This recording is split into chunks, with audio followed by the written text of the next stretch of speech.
Mulailah saya narik bajai. Awal-awal narik ya begitu lancar. Alhamdulillah rezeki ada. Terus dapat beberapa langganan tukang ayam, tukang potong ayam potong gitu. Kalau bajai zaman dulu yang kalau di TV itu ada bajai bajuri, ya seperti begitu. Yang oranye ya? Warna oranye.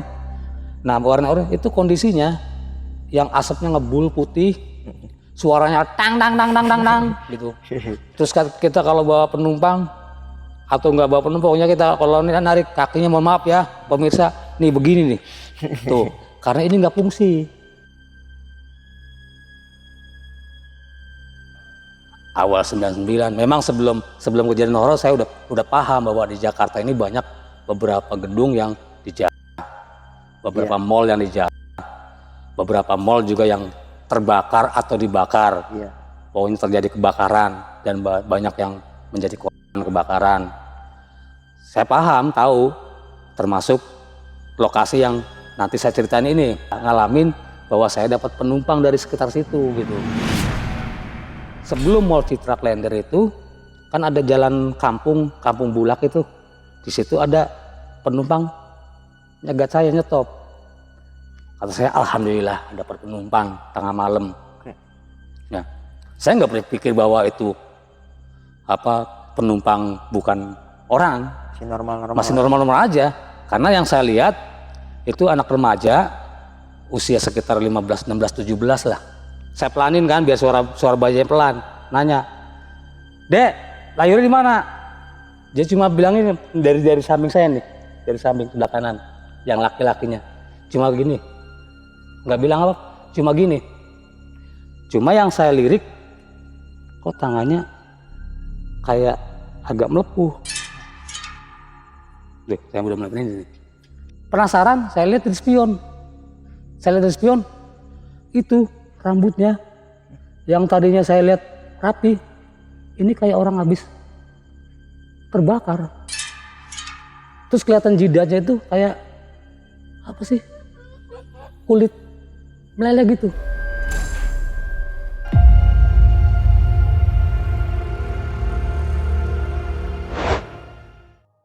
Assalamualaikum warahmatullahi wabarakatuh. Balik lagi di Timur Misteri bareng gue Ibnu. Di kesempatan kali ini gue sudah bersama Bang Rudi. Bang Rudi ini seorang supir bajai yang beroperasi pada saat itu di tahun 98, era kerusuhan 98 nih. Nah, seperti apa sih pengalaman horornya Bang Rudi ketika narik bajai di saat itu? Langsung aja nih kita berkenalan sama narasumbernya. Bang Rudi, apa kabar Bang Rudi? Alhamdulillah baik. Oke, suatu kehormatan nih, udah ngatur jadwal sekian rumitnya akhirnya bisa juga nih ya. Iya. Karena kesibukan Bang Rudi yang masih narik ya? Masih narik angkot. Udah nggak narik bajai berarti Pak? Udah enggak, udah lama narik banget. Udah. Oke. Nah, sekarang kan gini, sebelum cerita ke horornya nih Pak, saya mau nanya dulu nih. Sekarang kan udah narik angkot ya? Iya. Kan persaingan angkutan umum kan sekarang online udah lebih maju nih Pak. Gimana Pak perkembangan angkot nih di era sekarang nih? Kalau ada kerjaan yang lebih bagus mah, mendingan kerjaan yang lain dah. Ngomong kasarnya mah, ibaratnya mah, mendingan tukang pulung dah, pemulung. Iya. Lah, dapat uang makan nggak seberapa, tapi resikonya tinggi. Iya. Udah susah sekarang. Persaingannya sih. Persaingannya udah ada angkutan gratis, ada angkutan alternatif yang langsung door to door, online gitu. Yang berame-rame tarifnya lebih murah, yang sendirian tarifnya lebih murah. Udah susah sekarang, Pak. Nah, hanya faktor keberuntungan. Iya. Untuk Bang Rudi sendiri, sekarang ini angkotnya ini punya pribadi atau perusahaan? Sewa. Oh, sewa. Belum lagi setoran ya? Iya. Sewanya aja 150.000 sehari. Walaupun kita 2 supir, dibagi 2 tetap aja. Tetap setorannya segitu. Kan kita minyak juga harus ngisi, nggak didorong mobil. Iya ya Pak ya. Nyari penumpangnya susah ya Pak ya? Iya. Oke ya, intinya ikhtiar mah tetap jalan ya Pak ya? Iya, bismillah ikhtiar. Siapa tahu aja nanti habis syuting ini ada kerjaan yang lebih bagus kan, kita nggak tahu ya Pak ya? Ya Allah umroh. Iya. Nah Pak, untuk kisah di 98 nih, berarti waktu itu Bapak masih narik bajai? Masih narik bajai. Oke. Saya kasih tanda kutip ya, bajainya itu dulu bajai bajuri ya. Yang oranye? Yang warna oranye, yang suaranya tang iya. gitu. Yang kalau orang ngobrol, "Pak, ke anu, hah?" gitu. Oh, bising ya? Bising karena nggak bisa kedengeran. Iya. Kemana Bu? Kalau berhenti bukannya bilang pas stop, tapi nepuk pundak. baru berhenti. Oh, ngasih kodenya gitu ya. Yang nggak ada sen, ibaratnya Maya kalau mau belok kanan belok kiri cuma supir bajai sama Tuhan yang tahu. Iya. Itu Saya ngalamin, Pak. peribahasa. Iya, di tahun 98 saya udah pernah lah ngalamin naik bajai ya emang. Bajai zaman dulu Iya. bajai Asapnya oren. hitam ya, Pak ya? Kuning, oren. Asapnya Oh, asapnya putih malahan. putih ya? Asapnya Ngebul banget putih, pokoknya. karena kan itu 2 tak. Oh iya, 2 tak ya. 2 tak. Jadi kalau nggak ada asapnya malah nggak bisa lari. Iya. Kalau nggak ada suara tang tang tang nggak bisa lari bajai. Iya. Jadi memang harus berasap dan harus tang tang tang tang gitu. Walaupun ya Terus di stangnya dipakein lap ya, Pak ya? stang pakai lap. Terus kalau narik bajai mohon maaf ya, bukan nggak sopan. Tuh gini tuh. Tuh, mohon maaf ini mah. Itu kenapa begitu? Lah kan kaki kiri nggak ada fungsinya. Oh, di kanan rem. Kanan rem, buat ngegas tangan kanan. Buat kopling sama gigi tangan kiri. Oh, kaki satu Tangan santai. satu udah buang aja. Makanya suka begini, super bajai banyak kan. Iya. Gitu. Iya. Saya sempat ngalamin sih, Pak. Jadi saya udah kebawa sama masa-masa dulu nih. Iya. Nah, untuk kejadian horornya, Pak, selama narik bajai di tahun ya yang pasca kerusuhan itu, Bapak ngalamin kejadian apa? Ketika itu saya dapat penumpang di mall Mall Klender ya. Iya, Mall Klender dulu namanya ya. Namanya Mall Klender, sekarang kan udah ganti Mall Citra. Iya. Mall Citra. Itu kan saya juga memang udah tahu kalau Mall Klender itu sempat dibakar. Oke. Sempat entah kebakaran, entah dibakar, Iya. wallahu alam ya. Saya nggak mau menuduh orang takutnya, wah saya ngerasa kebakar, yang ngebakar takutnya masa ini. Ya, pokoknya intinya terjadi insiden kebakaran. Insiden kebakaran. Itu kan banyak terjadi korban katanya. Nah, itu saya kejadian itu beberapa bulan pasca kejadian setelah udah direnovasi kan jadi Mall Citra. Oke. Itu awal-awal 99. Awal 99. 99 saya kejadian itu tengah malam sekitar jam 2-an. Nah, posisinya saya habis nganter penumpang dari Terminal Pulau Gadung ke arah Pondok Kopi. Itu kan melewatin flyover Klender, nanti turun ke kiri, baru nyampe Rumah Sakit Pondok Kopi kan. Iya. Setelah nganterin penumpang, itu saya balik lagi arah balik kan, lewatin Mall Citra. Nah, udah jadi Mall Citra nih. Nah, udah begitu sebelum Mall Citra kan ada jalan raya, bukan jalan raya, jalan kampung Bulak. Iya. Nah, di situ ada sepasang remaja usia sekitar 17, 15, 16 lah. Masih sekitar anak-anak SMA kelas 1-an. Itu laki cewek ya. Mereka dua-duanya pakai baju sweater gitu, lengan panjang. Kalau yang laki itu saya masih ingat pakai baju agak abu, agak gelap. Kalau yang perempuan putih warnanya. Nah, itu mereka nggak ada gelagat seperti yang mencurigakan bahwa mereka ini bukan orang, nggak ada. Oh, berarti Bapak sempat ngangkut penumpang yang bukan manusia, korban dari tragedi itu. Sepertinya begitu. Oke, tapi tahan dulu ceritanya, Pak. Oke. Nah, buat teman-teman nih, sebelum masuk ke ceritanya, lagi-lagi gue mengingatkan, jangan lupa bantu channel Timur Misteri dengan cara subscribe, like, komen, dan share, biar gue bisa semangat lagi menghadirkan narasumber-narasumber yang mempunyai pengalaman horor yang epik-epik seperti dialami sama Bang Rudi ini. Nah, dan juga nih buat teman-teman semua yang mau jadi narasumber Timur Misteri, ngobrol bareng, duduk sama gue seperti Bang Rudi kayak gini, bisa nih langsung aja kirim cerita misteri kalian ke nomor WhatsApp ataupun DM Instagram yang gue cantumin di sini. Langsung aja kirim cerita kalian, nanti langsung di follow up sama tim Timur Misteri. Oke, sepertinya nggak basa-basi, langsung aja nih kita dengar cerita pengalaman horornya Pak Rudi.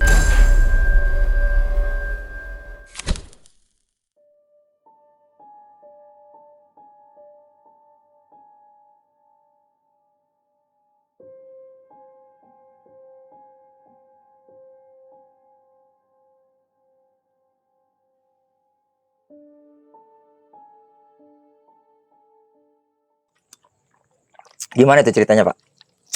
Oh, ngerokok dulu. Jadi gini, ketika 98 itu kan sebenarnya saya kembali ke Jakarta. Oke. Ke Jakarta itu karena memang dulu kan saya sekolah di Jakarta, di daerah Pulau Gadung.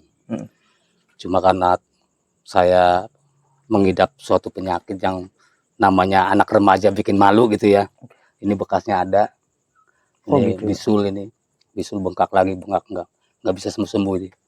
karena namanya anak remaja waktu itu masih sekitar 17 tahunan saya ngungsi dulu ke kampung, kampung nenek di daerah Indramayu. Nah, selama ngungsi itu saya di sana mulai belajar cari uang, ngikut angkot ngenek.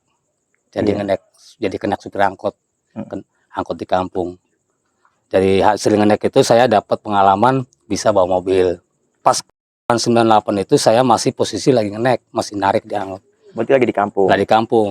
Memang di kampung juga terjadi huru-hara juga, sama. Iya, sama ya Pak, ada juga di sana ya? Ada juga sama. Yang motor dijarah lah, toko masih dijarah banyak.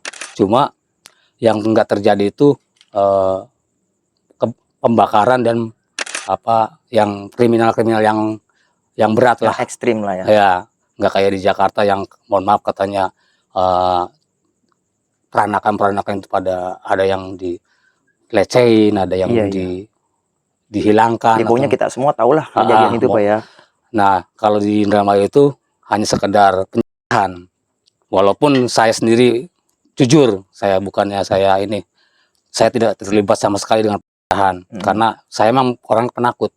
Iya. Penakut untuk ngambil barang orang, penakut. Takut dampak akhirnya gitu kan. Iya. Nah, setelah beberapa bulan, itu kan setelah 98 itu kan ada terjadi kenaikan BBM kan, dari yang awalnya masih dibilang sangat murah, terus naik, saya juga lupa angkanya berapa itu, tapi ya lumayan lah untuk ukuran kita orang di kampung. Mulailah terjadi namanya saya krisis keuangan gitu, hasil narik nggak seberapa, sharing-sharing sama temen yang biasa keluar masuk, maksudnya ke Jakarta pulang, bolak-balik merantau itu. Di antara mereka kan ada beberapa temen yang narik bajai kan. Oh iya. Itu katanya narik bajai lagi lumayan nih dapatnya katanya. Terus walaupun sama-sama pakai bensin tapi lumayan lah katanya. Dari segi omset ya. Nah, dari segi omset. Nah, akhirnya saya tertarik. Akhirnya saya izin lah sama nenek saya. Nenek, saya mau ke Jakarta lagi. Terus dan alhamdulillah waktu itu masih di sini saya masih sakit di sini. Ke Jakarta lagi, tapi saya juga belum berani bersosialisasi lah sama orang-orang gitu.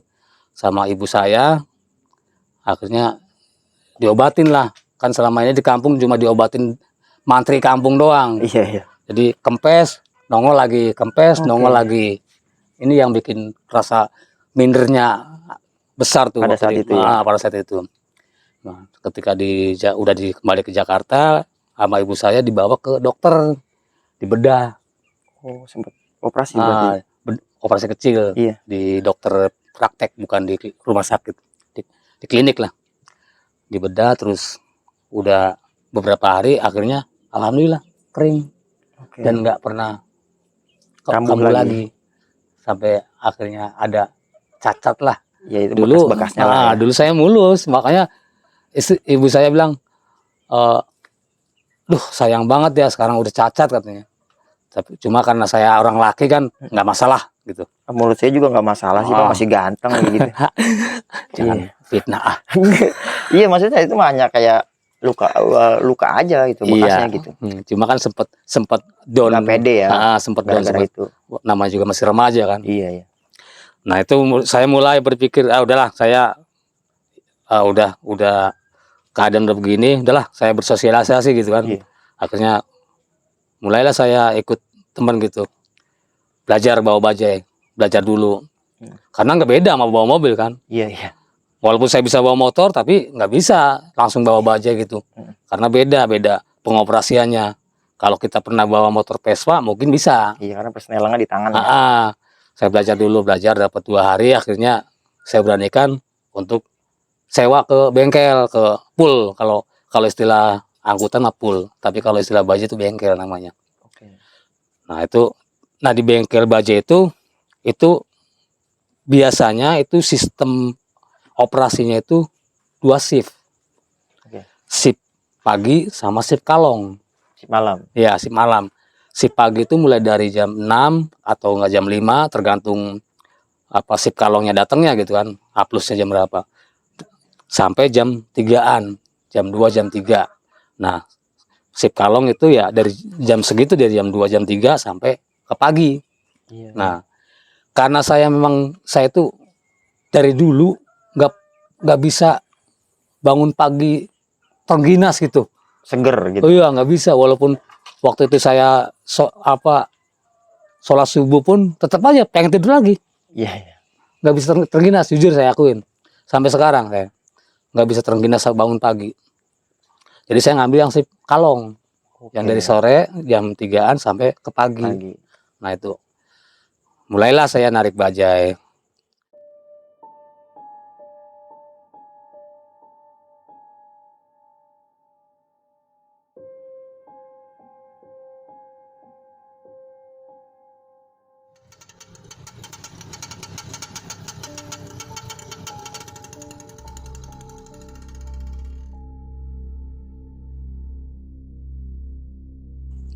Awal-awal narik ya begitu lancar. Alhamdulillah rezeki ada. Terus dapat beberapa langganan tukang ayam, tukang potong ayam potong gitu. Nah, selesai nganterin tukang ayam potong, biasanya kan tukang ayam potong itu antara jam 11, kadang jam 10, tergantung dia berangkatnya. Itu saya punya langganan 1 itu. Tapi itu lumayan untuk buat sewa bajai. Waktu itu sewa bajai masih murah. Bajai cuma kalau nggak salah itu 27.000. Satu shift 27.000. Waktu itu kalau nggak salah. Kalau misalnya saya salah ya mohon maaf, soalnya lupa. Ya, udah banget, lama banget. Bajai yang saya sewa itu bukan bajai yang sekarang, bajai biru pakai gas. Iya. Kalau bajai biru pakai gas sekarang mah enak, kita ngobrol nih berdua di dalam bajai. Kedengeran. Supir juga ikut denger, bisa ketawa. Mohon maaf, ngomong kasir supir kentut juga kedengeran. Yang sekarang gitu. Kalau terus nggak ada asap kan? Yang sekarang. Sennya jalan kanan kiri jalan. Iya. Udah kayak mobil lah. Udah kayak mobil mini gitu kan. Kalau bajai yang sekarang itu suaranya adem karena dia sekarang pakai 4 tak kan. Kalau bajai zaman dulu yang kalau di TV itu ada bajai bajuri ya seperti begitu. Yang oranye ya? Warna oranye. Nah, warna oranye itu kondisinya yang asapnya ngebul putih, suaranya tang gitu. Terus kita kalau bawa penumpang atau nggak bawa penumpang, pokoknya kita kalau narik kakinya, mohon maaf ya pemirsa, nih begini nih. Tuh, karena ini nggak fungsi. Iya. Yang fungsi kan tangan kiri, tangan kanan sama tangan kanan. Kenapa ditekin gitu Bang? Nggak bisa ke samping aja gitu? Sempit ya Pak? Anak muda. Bergaya. Oh iya. Rata-rata ya? Iya, rata-rata bergaya begini tuh. Begini. Sambil ngebut, sambil balap. Walaupun balapnya cuma 40 km per jam ya. Itu udah kencang banget. Udah kencang banget itu. Iya. Tapi kalau untuk di balapan di Kemayoran gitu, yang setiap malam Senin kalau nggak salah, saya lupa dulu setiap malam Senin itu ada balap bajai di Kemayoran. Itu bisa sampai 70 bajai kecepatannya. Itu sampai kebalik-balik lah, bisa kan tikungan juga sampai miring. Oh iya, satu roda. Pak ya dulu ya di Kemayoran ya trek bajai ya. Mungkin kalau di YouTube mungkin saya juga belum pernah buka. Zaman dulu mah ada balap bajai di Kemayoran. Itu Pak. Itu. Yang soalnya ada kejadian-kejadian yang sampai gelimpang gitu ya. Sebelum sekarang Kemayoran itu dibikin bundaran-bundaran di tengahnya. Iya, yang patung ondel-ondel itu ya. Iya, sebelum ada begitu. Dulu mah kan trotoar tengah lurus, dari mulai Pademangan sampai ke Jiung. Itu lurus trot. Cuma ada beberapa putarannya itu. Jadi kita buat balapan tuh enak. Gitu. Apa miring-miring. Tuh, nggak ada lampunya, nggak ada sennya. Udah kayak beca bermesin ya. Bermesin. Iya. Bajai zaman dulu. Nah, itu karena suara yang tang itu kan kita kalau ngobrol sama penumpang kita nggak bakal kedengeran. Abang, Bang, begini, kita paling nyaut, hah? Apaan Bang? Gitu, nggak bakal kedengeran. Kalau bajai zaman dulu, Abang bilang Bang berhenti depan, hah? Baru kalau Abang nepuk pundak saya, pak, baru berhenti. Kodenya itu ya? Iya, kalau yang pernah ngalamin bajai zaman dulu pasti. Iya. Oh iya. Saya sempat ngerasain sih. Gitu. Kalau zaman sekarang mah enak, sama kayak mobil, sama kayak kita kita bawa taksi sama kayak naik taksi gitu. Nah itu sekitar saya cerita itu masalah bajai itu waktu saya narik bajai, awal-awal bajai. Nah pas kejadian horornya itu sekitaran awal 99. Memang sebelum kejadian horor saya udah paham bahwa di Jakarta ini banyak beberapa gedung yang dijajah, beberapa mall yang dijajah, beberapa mall juga yang terbakar atau dibakar. Pokoknya terjadi kebakaran dan banyak yang menjadi korban kebakaran. Saya paham, tahu, termasuk lokasi yang nanti saya ceritain ini. Nah cuma yang saya nggak nyangka kok terjadi gitu. Ngerasain hingga akhirnya ya. Ngerasain, iya, ngalamin bahwa saya dapat penumpang dari sekitar situ gitu. Jadi ketika saya sekitar jam 1-an saya dapat penumpang dari terminal Pulau Gadung itu ke Pondokopi. Itu terminal penumpang orang dari kampung itu mah, orang bawa barang menuju ke sekitaran rumah sakit Pondokopi. Setelah sampai sekitar 1:30-an saya balik lagi mau ke terminal Pulau Gadung lagi. Jalurnya kan sama. Jadi melewati Mall Citra yang dulu mah sebelum terjadi kerusuhan itu namanya masih Mall Klender. Kalau setelah kerusuhan, pasca kerusuhan setelah direnovasi jadinya kan Mall Citra. Nah itu lewat Mall Citra nanti naik ada lampu merah. Setelah Mall Citra kan ada lampu merah. Setelah lampu merah baru kita lurus naik ke arah Pulau Gadung, letter O gitu, naik flyover. Nah dari mulai naik flyover itu sampai terminal Pulau Gadung itu lurus kan, cuma ada 2 lampu merah. Nah 2 lampu merah pertama yang menuju ke Rumah Sakit Persahabatan, lampu merah kedua yang menuju ke Jalan Raya Pemuda. Nah ketika saya pulang dari Pondokopi, sebelum Mall Citra Klender itu kan ada jalan kampung Bulak itu. Di situ ada penumpang nyegat saya, nyetop. Kata saya alhamdulillah ada penumpang tengah malam. Nah, saya nggak berpikir bahwa itu penumpang bukan orang, masih normal aja.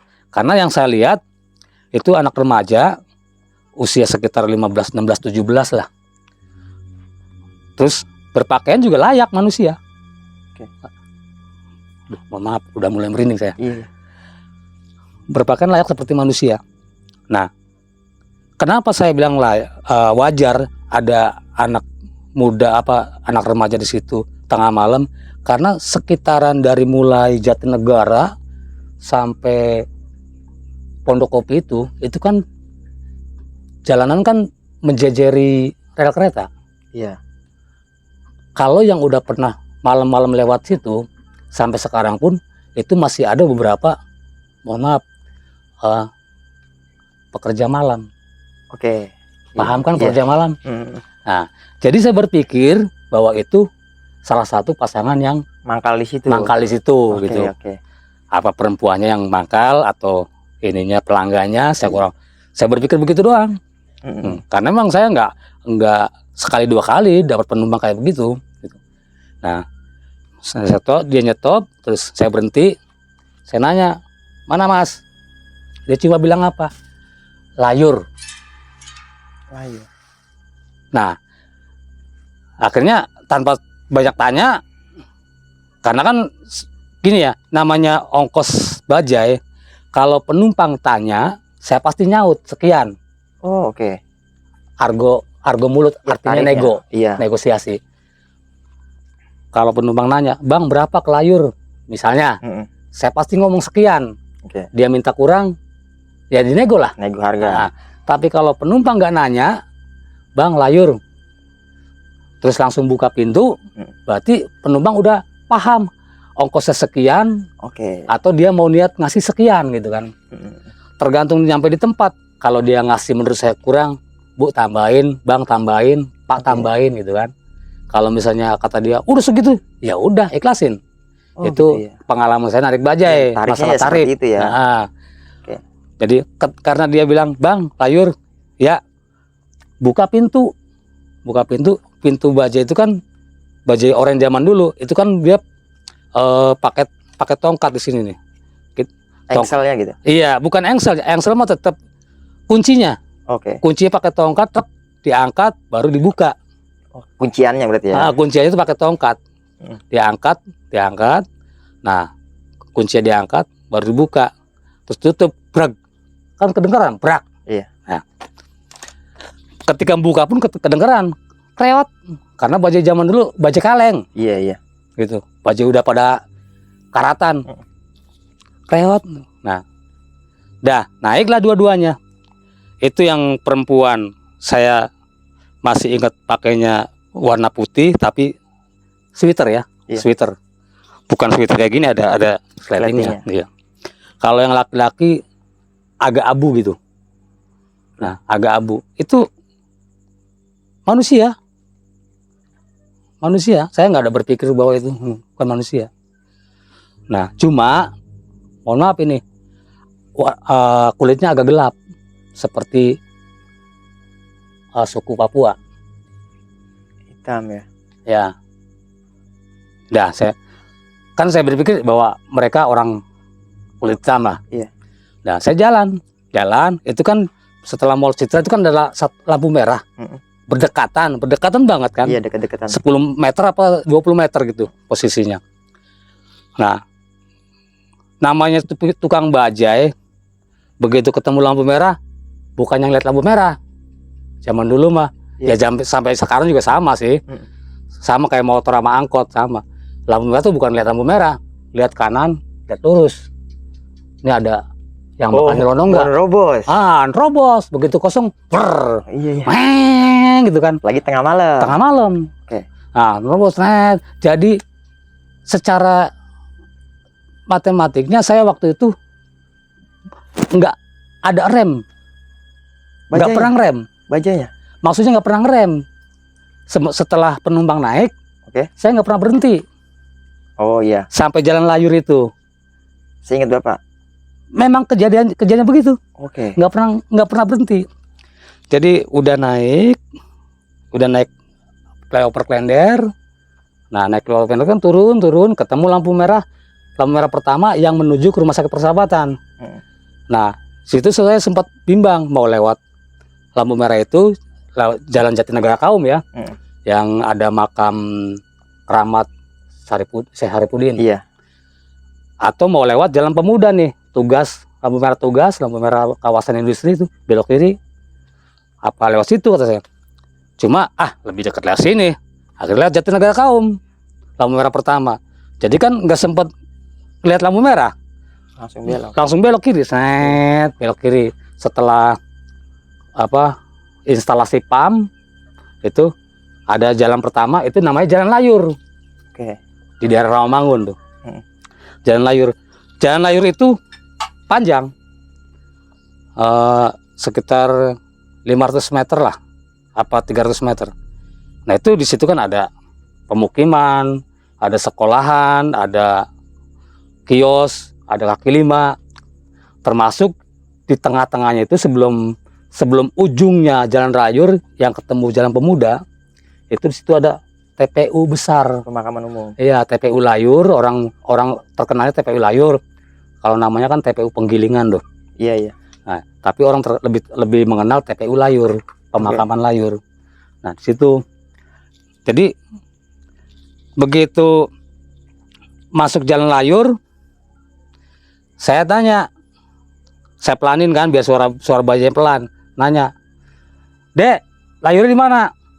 Dia cuma bilang ini dari samping saya nih, dari samping sebelah kanan, yang laki-lakinya, cuma gini, nggak bilang apa, cuma gini. Cuma yang saya lirik, kok tangannya kayak agak melepuh. Duh, saya udah mulai berhenti nih. Nah, tapi saya masih berpikir positif. Mungkin habis kesuntik rokok kali, kata saya. Nah, kan memang namanya bajai berisik ya, kita maklumin kalau dia nggak mau bicara gitu kan. Pakai kode aja, apakah begini, apa begini, apa tepuk pundak kan. Kalau tepuk pundak berarti berhenti kan. Nah, ingat ya, saya belum pernah ngerem nih. Sejauh itu belum pakai rem. Belum pernah ngerem. Belok pun ya namanya bajai, belok jalan terus. Ya mungkin karena tengah malam sepi lah. Iya, sepi. Di persimpangan tengok kanan tengok kiri kosong, jalan gitu. Belum pernah ngerem ya catatannya. Nah, begitu mendekati ujung Jalan Pemuda, begitu sebelum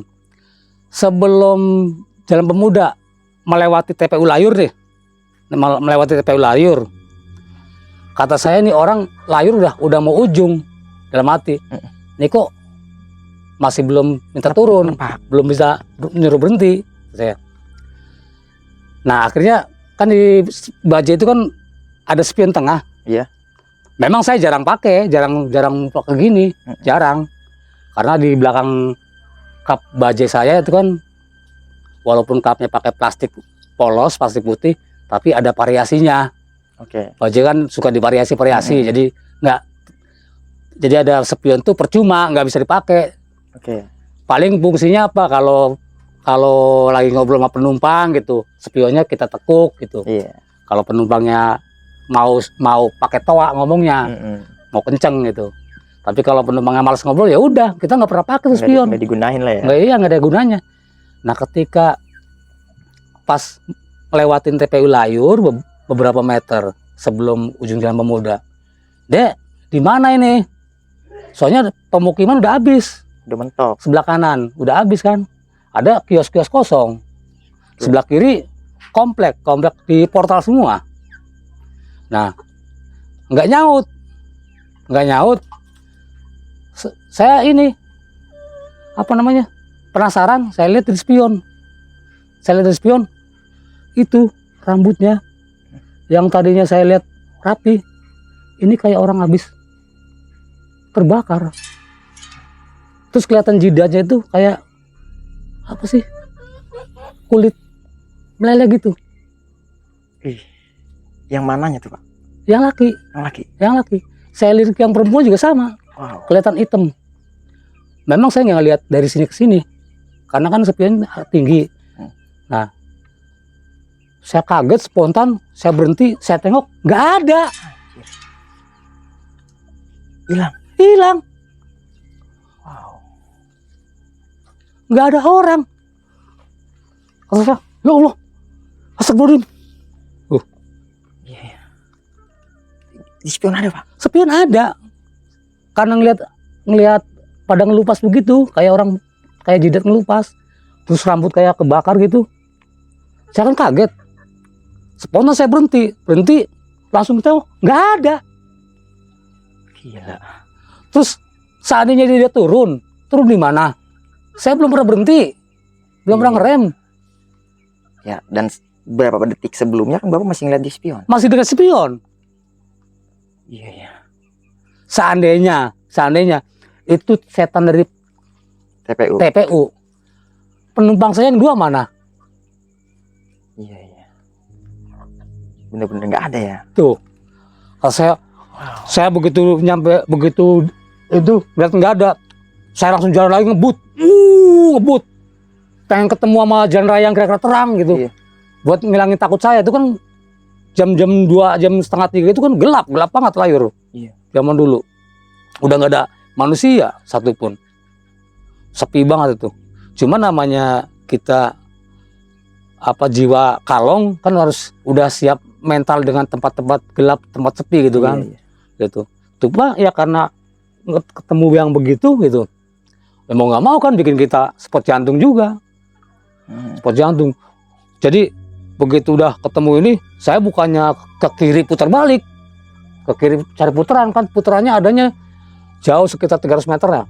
Saya ke kanan lawan arah. Lawan arah kan ada putaran di dekat kantor pos. Lawan arah sekitar 10 meteran lah. Lawan arah langsung belok kanan, langsung arah Pulau Gadung lagi. Udah sampai pagi, alhamdulillah nggak narik. Nggak narik lagi. Sampai jam A+. Itu satu-satunya berarti? Enggak, tadi kan ya kalau sore udah narik. Terus tadi terakhir itu penumpang yang ke Pondok Kopi. Terus saya inget, kali aja dia naruh daun. Saya periksa, nggak ada daun, nggak ada apa. Nggak ada, Pak. Nggak ada apa-apa, kosong. Aroma-aroma gitu. Justru aromanya tuh aroma kayak apa ya? Samar-samar begitu, kayak bukan aroma orang bilang kembang melati atau apa. Enggak ada. Kayak aroma kayak apa sih? Rambut terbakar gitu. Oh. Tapi karena terbawa angin sempet sekilas gitu. Gosong-gosong. Gosong-gosong gitu. Itu Iya.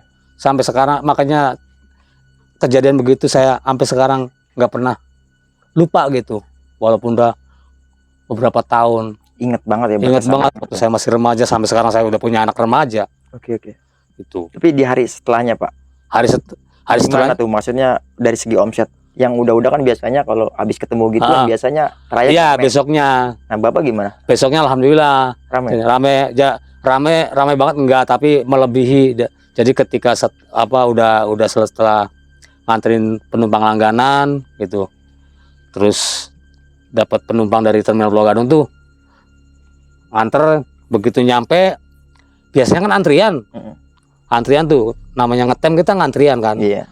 Jadi yang datang duluan, ini mah sebelum nyampe udah ketemu penumpang, jadi ada bis bongkar di tempat di luar antrian. Iya. Itu Langsung nyambung. dapat lagi, makanya udah narik mulu katanya. Terus mereka kan nggak tahu cerita saya diem baik. Iya, nggak mau cerita. Nggak mau cerita, biar itu jadi apa ini yang saya, ini baru saya cerita hari ini nih. Mungkin nanti partner Bapak di era itu nonton, mungkin bisa nambahin juga kali Pak ya. Nah, untuk Bapak sendiri nih, bisa tahu itu kalau si penumpang ini korban dari pasca tragedi itu dari, saya cuma menebak, bukan dari Bapak yang cerita kemana-mana terus teman ngasih asumsi kalau itu korban dari enggak. 98 itu. Saya cuma menebak karena kan saya tahu bahwa Mall Klender itu kan sempat terjadi kebakaran. Iya. Dan itu kan banyak korban. Bapak pernah diundang ke TV nggak sih, Pak? Belum pernah. Karena saya belum pernah ngeliat di TV ada supir baja yang ngangkut korban itu deh. Belum pernah. Ada cerita juga, saya pernah dengar. Belum pernah. Ya mungkin orang lain mungkin pernah ngalamin kejadian kayak saya. Mungkin juga. banyak kali ya yang ngalamin. Bisa jadi, karena katanya sih banyak korban. Itu iya, saya tahu kalau banyak korban itu ada di beritanya lah. Kalau teman-teman mau ngeriset gitu, cerita yang ada di Mall Klender ini korbannya berapa, itu banyak banget yang terbakar di situ.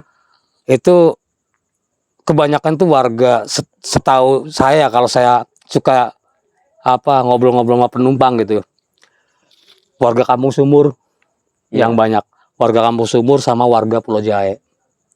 Dari korban itu yang banyak ya? korban. Kalau warga Jatinegara Kaum itu malah jarang, karena warga Jatinegara Kaum itu kebanyakan pribumi. Iya. Waktu itu. Jadi mereka mungkin berpikir apa sih ya? Nggak ikut-ikutan gitu. Nggak ikut-ikutan. Oke. Mall Arion aja dijarah, tapi nggak sampai terjadi kriminal yang berlebihan. Iya, sampai ngebakar gitu ya. Sampai ngebakar. Mall Arion tip top Rawamangun itu sampai dijaga sama tukang bajai. Jangan sampai dibakar. Silakan ambil barang-barangnya, tapi jangan dibakar. Kalau barang-barang mungkin itu mah ibaratnya ada nominal materinya ya, tapi kalau udah dibakar ya nyawa lah. Nyawa urusannya gitu. Oke. Nah, Pak, mungkin gitu selama perjalanan ada tipis-tipis gitu sekilas kedenger walaupun berisik ya pada saat itu. Ada nggak sih perbincangan mereka berdua? Diam. Nggak ada sama sekali. Nggak ada perbincangan. Saya juga udah mulai agak aneh juga nih orang. Iya, ketika kecurigaan Bapak itu masuk tuh pas lagi apa gitu? Pas mulai belok layur itu kan gini ya, namanya usia remaja, waktu itu saya lagi senang-senangnya bawa bajai, awal-awal bawa bajai kan. Jadi pengennya tuh bawa bajai tuh ngebut. Buru-buru. Bukan buru-buru, ngebut. Seperti anak remaja sekarang baru bisa bawa motor. Iya. Atau anak remaja baru bisa bawa mobil. Sekalipun bawa penumpang. Maunya ngebut. Oke. Seneng kalau ngeliat di belakang nih asap. Seneng itu loh, Pak. Seneng. Iya. Suara tang seneng. Iya. Justru makanya saya suka di lampu merah, suka dimarahin orang. Iya, saya juga ngerasain sih bete-nya sama bajai gitu. Kita Enggak, maksudnya enggak munafik lah waktu pada saat itu Iya. ya. Kita banyak dibenci orang, Pak. Iya. Ini maksudnya jujur ya. Iya, Maksudnya emang. sebagai orang lain nih. Yang banyak dibenci orang, satu ngebulnya, kedua bisingnya, sama ya ekstrimnya pembawa supir bajai. Nah, ini gitu. kenapa ngebul kita makin seneng? Iya. Ini ada penyebabnya. Ada penyebabnya. Dia kan 2 tak. Iya. 2 tak itu kan bensin campur oli samping. Iya. Nah, kalau kebulnya asapnya itu Banyak. dikit, Iya. ini berarti tarikannya kurang nih. Tambahin oli samping, tek. Makin banyak kan, wul. Seneng itu kita. Oh iya, 2 tak semakin ngebul makin bagus ya. Makin bagus. Iya. Itu kata montir. Iya. Tuh. Jadi di puntir ini kan ini kan pakai lap, Iya. pakai lapisan. Itu kenapa, Pak? Alasannya dulu deh. Kenapa dikasih lap? Gini, Hampir semua soal itu. kalau pakai bawa motor begini ya, bawa motor itu jadi sama kita kayak bawa motor suka ngalamin kram nggak? Iya, semutan. Semutan. Tapi kalau pakai lap, terus itu kan karena cara megangnya begini kan, megangnya. Persneleng.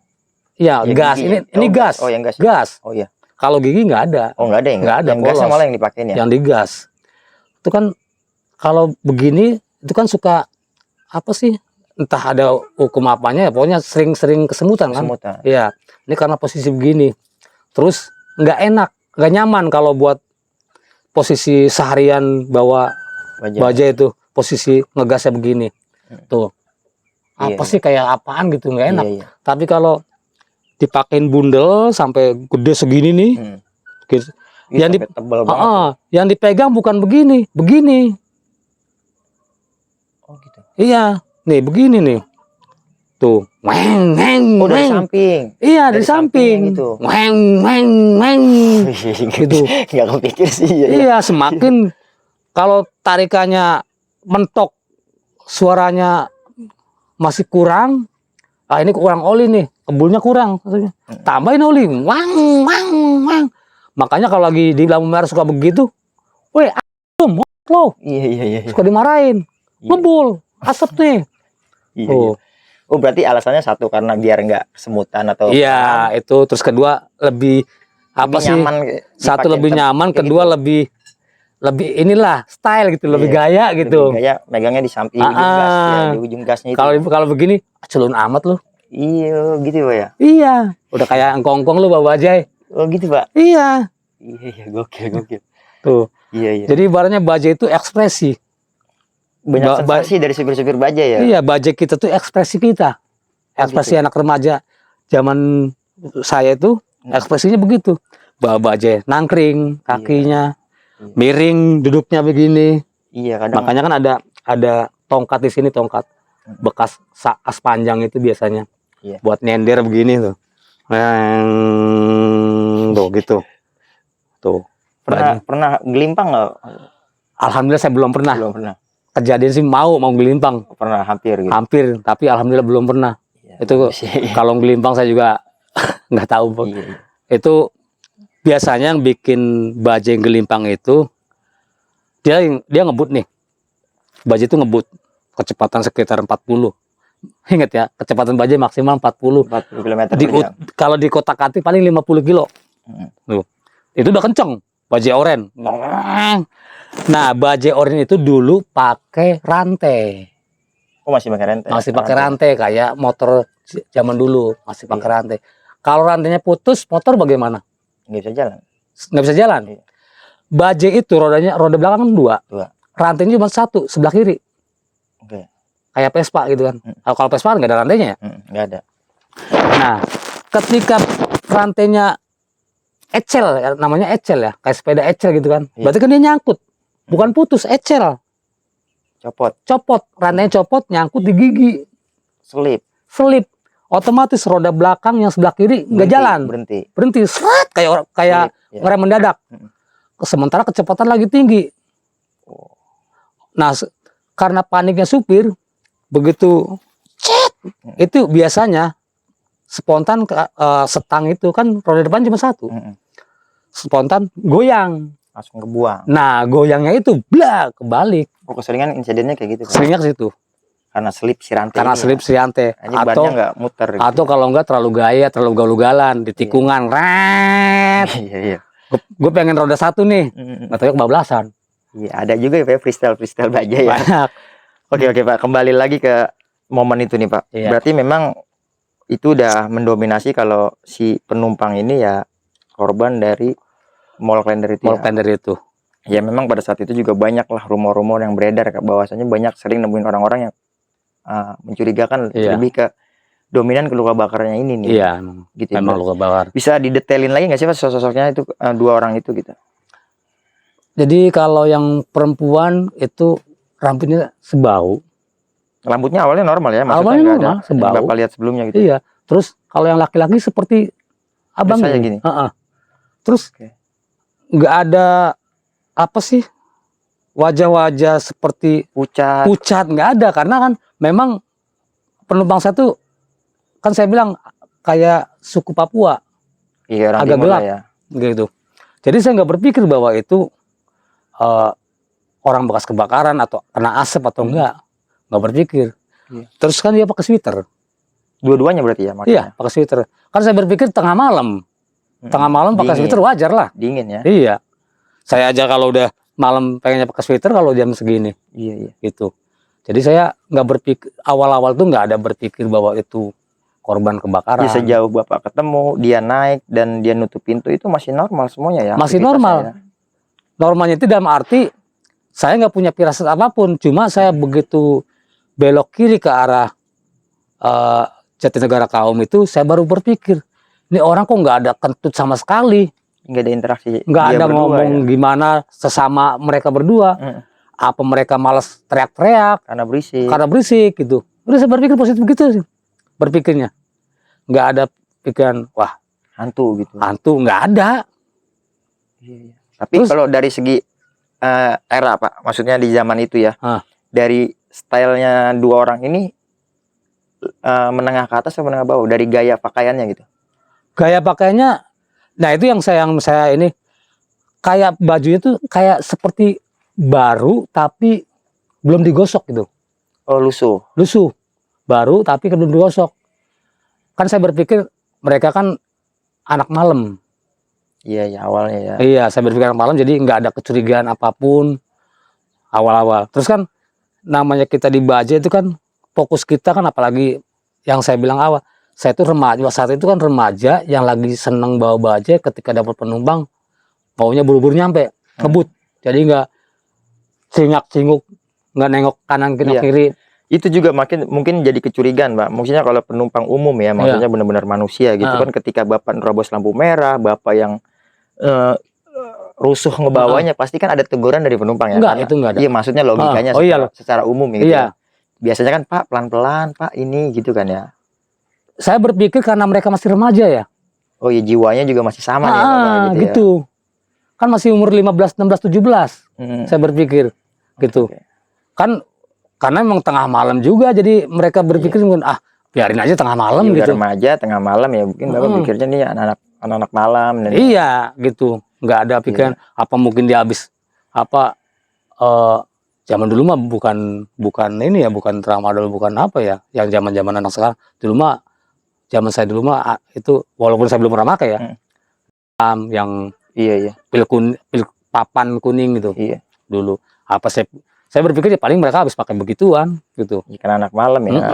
Gitu. Jadi lebih diam, bodoh amat gitu dengan situasi ini, yang penting gue nyampe. Nah, untuk gesturnya ya normal Pak. Normal. Enggak yang kaku flat gitu. Normal aja. Waktu naik ya. Iya. Karena setelah naik saya nggak perhatiin mereka. Kan fokus saya kan jalan. Iya, pokoknya terakhir ini yang ketika dia tuh ngasih arahan ya, sempat Bapak kan berinteraksi ya. Gini doang. Nih. Tangannya kebakar ya. Seperti bekas sundutan rokok gitu. Melenting gitu Pak. Tapi lebih dari 2. Ada 3 apa 4 gitu. Saya perhatiin sekilas kan sambil gini. Oh iya udah. Cuma dalam hati, tangannya kenapa itu? Paling juga sundut rokok kali, ceweknya kali. Itu. Ceweknya yang lebih banyak interaksi sih yang si cowoknya ya. Yang cowok sebelah kanan. Yang di belakang Bapak persis ya. Sebelah kanan. Jadi yang masuk dulu kan yang cowok sebelah kanan. Baru ceweknya yang sebelah kiri gitu. Nah kan posisi yang namanya baja kan begini nih. Jadi nggak ada kita nengok gini. Apalagi saya itu kan ibaratnya gini, menjaga privasi penumpang gitu. Hmm. Saya nggak mau di belakang lagi ngapain. Iya, yang nggak mau tahu lah. Nggak mau tahu. Sih, ya. Mohon maaf, dia mau main mau lagi mesra-mesraan kayak apa, saya nggak mau. Kalau penumpang sepasang gitu nggak mau nengok-nengok. Makanya spion pun nggak pernah saya lihat. Iya. Spion tengah. Itu alasannya ya. Iya, makanya jaga privasi penumpang. Iya, itu alasannya. Apalagi tengah malam. Gitu. Oke. Nggak bisa ngebayangin sih Pak. Maksudnya kejadian di malam itu ketika tahu dia tuh sosoknya di kaca spion seperti itu, tak dilihat, pas dilihat gitu nggak ada, wah itu gokil sih, nggak bisa bayangin saya Pak tengah malam. Oke Pak, horor banget nih ceritanya, dan juga ya banyak pelajaran lah dari ceritanya Pak Rudi ini, bahwasanya memang ya kehidupan mencari uang di era sekarang ini sulit ya Pak ya. Sulit. Apalagi masih di bidang yang sama nih. Iya. Menjadi transportasi angkutan umum ya. Iya. Oke Pak, mungkin sebelum kita tutup nih video ini, mungkin Bapak ada pesan-pesan nih buat para yang satu profesi sama Bapak gitu. Ya, kalau pesan saya mah ketika mau beroperasi, khususnya para kalong ya, Oke. itu jangan jauh-jauh dari doa lah. Berdoa Gitu. ya Pak ya. Berdoa, seandainya bertemu pun dengan hal-hal yang begituan, ya ibu, prinsip kita masing-masing aja, mereka dunia mereka, kita dunia kita, ya saling ini aja lah, tidak saling mengganggu gitu aja. Saling menghargai lah. Saling menghargai. Yang penting mah intinya doa. Oke. Perbanyak zikir aja udah gitu. Oke, biar intinya biar semuanya lancar ya. Lancar Pak. aja. Batas ikhtiar kita jalani ikhtiarnya, iya. dan juga kita bantu dengan doanya. Iya. Gitu ya. Oke. Pak Rudi, sekali lagi terima kasih banyak nih udah mau bersedia diundang di sini buat berbagi pengalamannya. Sama-sama. Dan juga mungkin nanti ketika Pak Rudi udah narik angkot nih, udah lebih bagus gitu kan dari sebelumnya, ada ngalamin kejadian-kejadian horor ketika lagi ngalong, mungkin bisa cerita juga. Alhamdulillah belum pernah terjadi. Ya? Nanti kalau ada cerita ya Pak ya. Iya. Kan kalau habis ada kan rame Pak. Itu kan cuma sekedar apa, mitos. Iya. Sebenarnya. Makanya bercanda, Pak. saya bilang jangan berharap ketemu begitu. Itu cuma mitos. Iya, cuma mitos ya. Kalau besoknya kita dapat rezeki banyak, itu memang lagi rezeki kita. Memang Tuhan kasih rezeki lebih buat kita gitu ya. Pada hari itu jangan berpikir, gue pengen ketemu sama begituan. Biar rame. Jangan Dijadikan niat lah ya intinya. Iya. Kita mah intinya udah semua apapun yang terjadi itu udah jadi qadarullah ya. Iya. Gitu. Oke Pak Rudi, sekali lagi terima kasih banyak udah mau berbagi pengalamannya. Dan juga buat teman-teman nih, kita bisa ambil pelajaran dari ceritanya Pak Rudi, bahwasanya memang hal gaib itu ada dengan pengalaman yang berbeda-beda. Tapi sebelum pamit undur diri, gue juga mau mengingatkan nih buat teman-teman semua, bantu channel Timur Misteri dengan cara subscribe, like, comment, dan share, biar gue bisa semangat lagi menghadirkan narasumber-narasumber yang mempunyai pengalaman kisah horor yang epik-epik seperti dialami sama Pak Rudi ini. Dan juga buat teman-teman nih yang mau duduk bareng gue di sini, bisa banget nih, kirim aja cerita misteri kalian ke nomor WhatsApp atau DM Instagram yang gue cantumin di sini. Nanti ada tim Timur Misteri yang nge-follow up cerita-cerita dari kalian. Oke, kiranya itu aja. Gue Ibnu Putra Siddiq dan Pak Rudi pamit undur diri. Wassalamualaikum warahmatullahi wabarakatuh. Pak Rudi, terima kasih banyak. Sama-sama.